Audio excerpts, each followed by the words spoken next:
soy abogado y colaboro con la Asociación de Fibromialgia. Quería dar las gracias a la asociación y especialmente a Virtu. Creo que estas jornadas no se harían si no fuera por ella, sino por el tesón que le pone y el corazón que le pone a lo que hace. Así que agradecérselo expresamente. Cuando hablé con ella, estuvimos hablando de hacer una especie de introducción y luego contestar a las preguntas, porque más que de lo que yo os pueda contar y explicaros cómo se hace un procedimiento de incapacidad, que está muy bien como cultura general, pero creo que me gustaría más responder algunas dudas o algunos problemas que hayas tenido. Además, lo acabo de comentar ahora mismo, me suceden algunas ponencias como esta que al público le da vergüenza preguntar o no quiere exponer un caso tan personal y decirlo así públicamente. Mi teléfono está a vuestra disposición. Si llamáis de la asociación podéis preguntar cuando queráis en otro momento. Sí que os animo a que lo hagáis al acabar, porque una duda que tengáis vosotros puede ser la misma del compañero vergonzoso que tenéis al lado y que no quiere hablar. ¿Vale? Pues nada, vengo a hablar fundamentalmente de las incapacidades y de una obsesión mía, obsesión mía porque he visto muchos desastres que se podían haber evitado en relación a las impugnaciones de altas médicas. Voy a empezar por la fibromialgia y la definición de la fibromialgia. Después de dos médicos, que han sido dos ponencias alucinantes, no voy a definir yo, abogado, que seguramente sea el que menos sabe de medicina de esta sala, lo que es la fibromialgia, pero de la palabra lo que me interesa es el final, es la algia, es el dolor, porque es la clave para acreditar la incapacidad.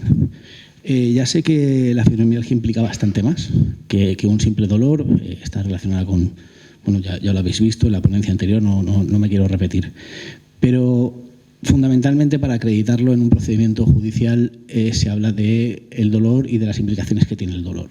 Y eso implica una profunda dificultad probatoria. Es muy difícil probar el dolor porque es un hecho subjetivo y no existe, excepto en algunas situaciones, no existe la graduación del dolor, es un tema subjetivo, como digo. Y por tanto, es complicada de demostrar, más allá de que cuando conseguís el diagnóstico, perfecto, ya lo tenemos. Se exige además que esa fibromialgia sea crónica. Después de ver la ponencia suena raro, pero las ponencias anteriores, pero en algunos informes médicos lo que he visto es que dice, por ejemplo, que tiene ataques de fibromialgia. La fibromialgia no se tiene por ataques. La fibromialgia se tiene y luego tienes golpes de dolor o puedes tener picos de dolor, pero la fibromialgia se tiene siempre. Y por tanto, para la incapacidad, he visto jueces y sentencias, por ejemplo, el TSJ de Valencia de este mismo año, que han desestimado incapacidades que seguramente se pueden haber conseguido, fundamentalmente porque el informe médico que llevaron decía que tenía ataques de fibromialgia y la incapacidad debe ser permanente. ¿Vale? Estas cosas hay que saberlas o al menos hacerlas correctamente y seguro que si acudís a un buen profesional seguro que lo hace. En cuanto a los síntomas de la fibromialgia, tampoco os voy a contar mucho más porque vosotros lo conocéis bastante mejor que yo. Pero repito la importancia del dolor. Me ha gustado mucho la ponencia anterior porque hablaba de lo obsoleta que estaba el tema de los puntos gatillo, de los 18 puntos famosos de dolor que califican los reumatólogos. Bueno, pues ese es el procedimiento que hay en el juzgado, el procedimiento de los 80 y de los 90. Me comentaba el anterior ponente, Calisto, que es una estupidez, pero es así. Es con lo que nosotros podemos acreditarle a los médicos, a los jueces, que efectivamente tenemos esa enfermedad y el grado de esa enfermedad y el dolor de esa enfermedad. Se valora de esa manera, de una forma cartesiana. Tantos puntos tienes, tan grave es. Los síntomas del dolor, no voy a leer lo que he escrito, simplemente está ahí para echaros una mano e ir más o menos indicando lo que quiero explicar. Explicar además, obviamente, que la fibromialgia no es solo dolor, lleva aparejado un deterioro cognitivo y además la medicación puede hacer que todavía sea mucho peor e incapacite la posibilidad de trabajar. Por tanto, la sintomatología es muy variada, se dan de maneras distintas y además viene con trastornos relacionados. Esos trastornos relacionados vienen bien. A mí me vienen bien para acreditar la incapacidad, dentro de que el cuadro tiene que estar descrito en el informe médico. Se dan muchísimos trastornos. Uno que se da muy habitualmente, o al menos el que yo más he visto, no sé si es un trastorno o no, pero lo que se acompaña muchísimo es la depresión grave. Se da muy habitualmente. Tenemos trastornos gastrointestinales, musculoesqueléticos, autonómicos y metabólicos. Pero es muy importante la acreditación de un buen profesional médico que diga lo que el juez quiere oír. No es tanto la enfermedad sea como sea, sino traducírselo al idioma del juez, y eso es importante. Porque muchísimas veces procedimientos que son obvios, que esa graduación se puede calificar como de grado 3 o grado 4, luego no se ha conseguido la incapacidad y está ahí, se puede ver correctamente la sentencia perfectamente. ¿No se me oye bien? Ah, ¿sí? Sí, se me oye bien, perfecto, mejor. Necesitamos, obviamente, un diagnóstico temprano y es importantísimo, y es uno de los grandes problemas de la fibromialgia. Lo he comentado con los dos médicos y uno directamente ha dicho que ellos no diagnostican de fibromialgia. El diagnóstico se hace de una forma, la fibromialgia es obvio que es muy complicado de diagnosticar y se hace prácticamente como cajón desastre. Cuando no saben qué tienes, se analiza la historia clínica del paciente, se valora la sintomatología y cuando descartas todo lo demás, entonces es fibromialgia. Claro, esto hace muy difícil porque las explicaciones que luego recibe el médico y por tanto aparecen en el informe son muy variadas. Por tanto, necesitamos un buen médico y un buen informe y un buen perito.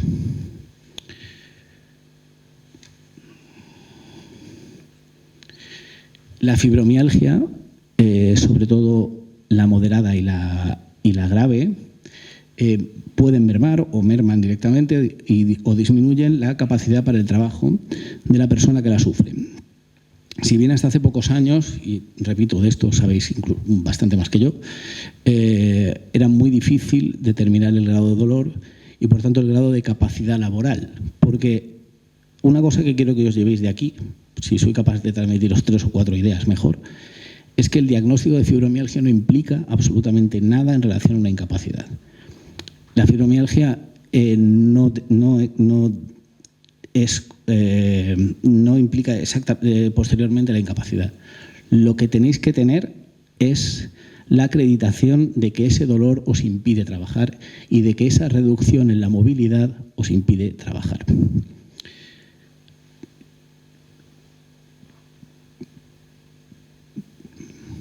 Vale. Pregunta típica. ¿Puedo conseguir una incapacidad permanente si no estoy trabajando? Pues la respuesta típica, depende. El 165 lo que dice es que sí, necesitáis trabajar. O situación asimilada al alta. ¿Qué es una situación asimilada al alta? La situación asimilada al alta no trabajas, pero la administración considera que estás trabajando. ¿Cómo? Estando en paro, estando apuntado al paro, estando en incapacidad temporal, estando de vacaciones, con contrato, o en los fijos discontinuos en los periodos de inactividad. Por tanto, para conseguir una incapacidad necesitáis haber estado trabajando. Y eso es un problema, porque la fibromialgia, con los problemas de diagnóstico que tiene, provoca que muchas veces incluso se pierda el trabajo, se abandone el trabajo de forma voluntaria.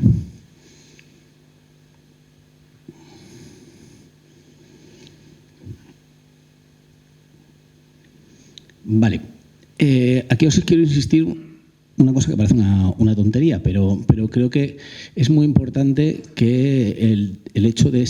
Porque me ha pasado, y entonces si me pasa me molesta. Es que no dejéis de estar apuntados al paro, al desempleo y en esas listas.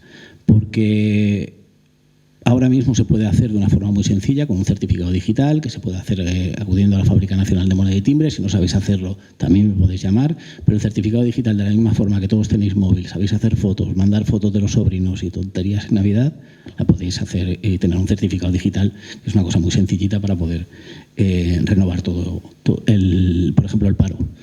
¿Vale? Entonces, es interesante.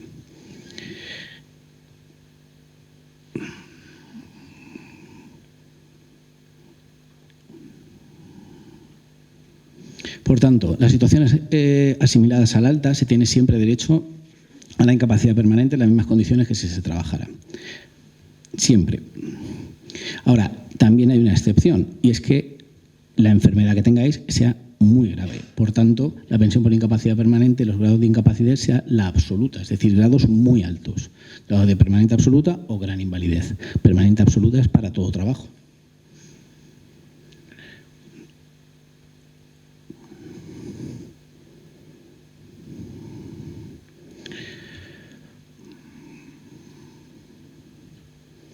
Vale. La incapacidad permanente absoluta es la que impide por completo al trabajador la realización de cualquier trabajo y se considera gran invalidez cuando además no puede trabajar en la mayoría de las profesiones.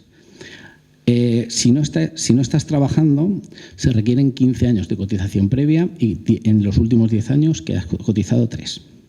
Se dificulta el acceso a todo esto, ¿vale? Ahora vamos a los famosos puntos gatillo, que parece ser que no en la clínica no tienen mucha aplicación, pero que en un juzgado son muy, muy, muy importantes. Son los puntos que los reumatólogos creo que aprietan directamente para saber si te duelen o no te duelen.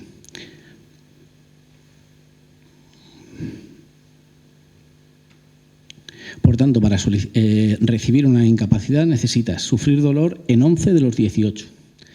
Tener una limitación de la movilidad provocada por ese dolor y los informes médicos que sean públicos o privados. Pueden ser públicos o privados, es independiente de acudir a un médico privado o uno público. Obviamente tiene mucho más peso si es público, porque si es privado la prueba la has pagado tú y obviamente no vas a aportar un informe que diga que no tienes la enfermedad que tienes.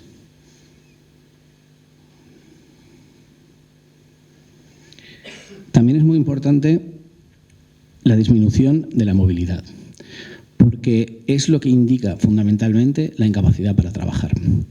Repito, la fibromialgia no implica una prestación por incapacidad. Lo que le implica es la disminución de la movilidad y, por tanto, la incapacidad para trabajar. También depende de la profesión habitual que tengáis. Un abogado tendrá más difícil conseguir una prestación porque yo me muevo muy poquito. Yo, en el fondo, estoy sentado la mayoría del tiempo. Un albañil tiene más fácil conseguir una incapacidad porque un albañil se cansa. Yo estoy sentado. Entonces, es muy importante también la profesión. Depende y se individualiza dependiendo de cada profesión.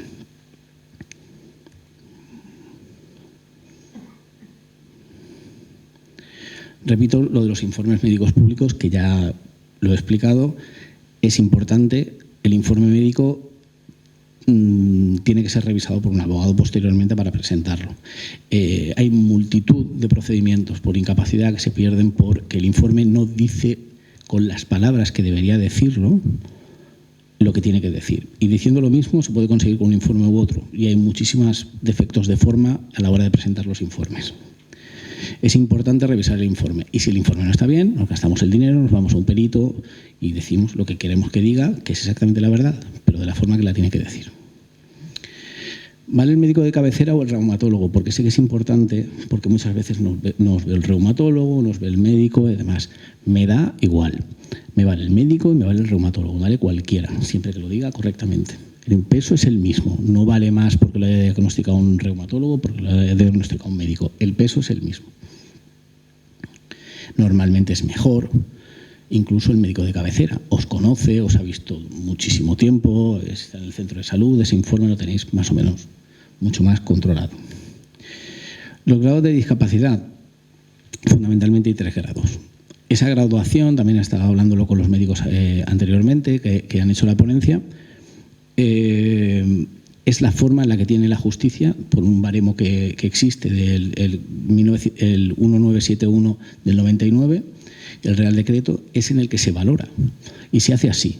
Y se determinan unos porcentajes y si entras en esos porcentajes te dan la incapacidad y si no, no te la dan. De ahí la importancia de los informes.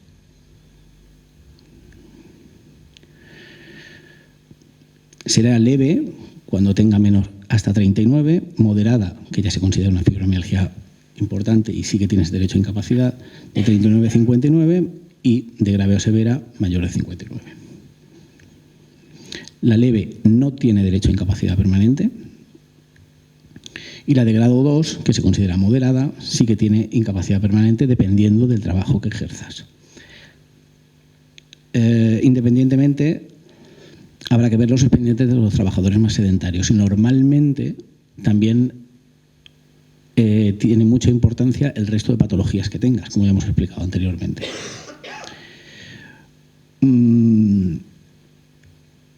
La grave, por ejemplo, requiere 18 puntos gatillo. Los 18 puntos que os están diciendo, que os dice el reumatólogo, tienen que... Bueno, los 18 puntos. Tienen que dolerte los 18 puntos. Y la importancia de la medicación.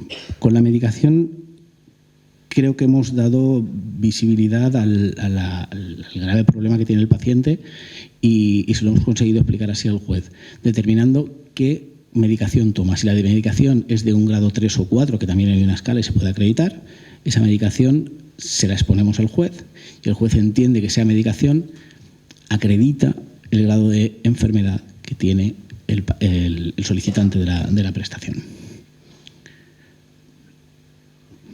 El procedimiento de incapacidad permanente se puede iniciar por propia voluntad, lo inicia cualquier persona que quiere, lo ve el tribunal médico, o lo puede derivar directamente, después de una incapacidad temporal, el propio médico. Normalmente el tribunal médico te lo va a denegar, porque las deniegan casi todas en situaciones alucinantes. Luego hay que presentar una reclamación previa que es obligatoria, luego la demanda. Estamos hablando de un procedimiento que se puede hacer largo, aunque la ley habla de un procedimiento que se tramita de forma prácticamente express. No es cierto. La realidad en los juzgados es que estamos 8 o 9 meses con todo esto. ¿Por qué se están desestimando los procedimientos de incapacidad? Pues como ya decía, las últimas sentencias, he revisado únicamente las últimas, se hace porque no se acredita el grado, únicamente dice tengo fibromialgia y eso no es válido, y porque se cursa a brotes, eso una sentencia de febrero de 2022. La de esta del 403 habla del dolor articular con analgésicos de escalón, de segundo escalón según la OMS. Repito, es importante acreditar la medicación que estáis tomando cuando vayáis a un procedimiento de incapacidad. Y aquí viene a acreditar, esta es la que más me gusta, porque habla de que la acreditación de la repercusión funcional que puede determinar la existencia de una incapacidad permanente absoluta hasta la inexistencia de la repercusión formal. Es decir, no es importante el diagnóstico de fibromialgia, es importante la incapacidad que provoca y la incapacidad para trabajar. Aquí acabaría el tema de las incapacidades, que en el fondo es bastante sencillo.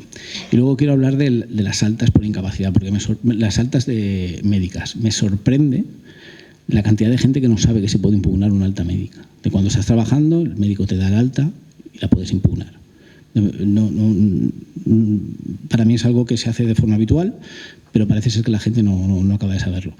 El procedimiento es complicadísimo.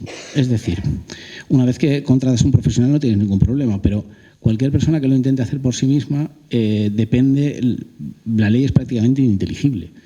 Depende de si lo haces durante el primer año, si lo haces por el plazo de los 180 días siguientes, si lo haces por los 365 días, si te da la alta la mutua, si no te la da, si tienes que impugnar, si no. Es decir, creo que el sistema está hecho para que no se impugnen y no se consiga. Se puede hacer con enfermedad común o enfermedad o accidente laboral, pero lo que quiero transmitiros más allá de todo esto del artículo 71, que creo que no nos va a valer de mucho, es que se pueden impugnar. Se pueden impugnar antes de los 365 días, que hay que hacer una reclamación, se impugna el alta y luego la reclamación previa, y luego tras los 365 días. Se pueden hacer de las dos maneras. Te deniegan la incapacidad permanente, etcétera, etcétera, pero se pueden denegar y es importante que lo hagáis. ¿Por qué? Porque si no impugnamos el alta, lo que recibe vuestro historial médico es que dice que habéis tenido una mejoría.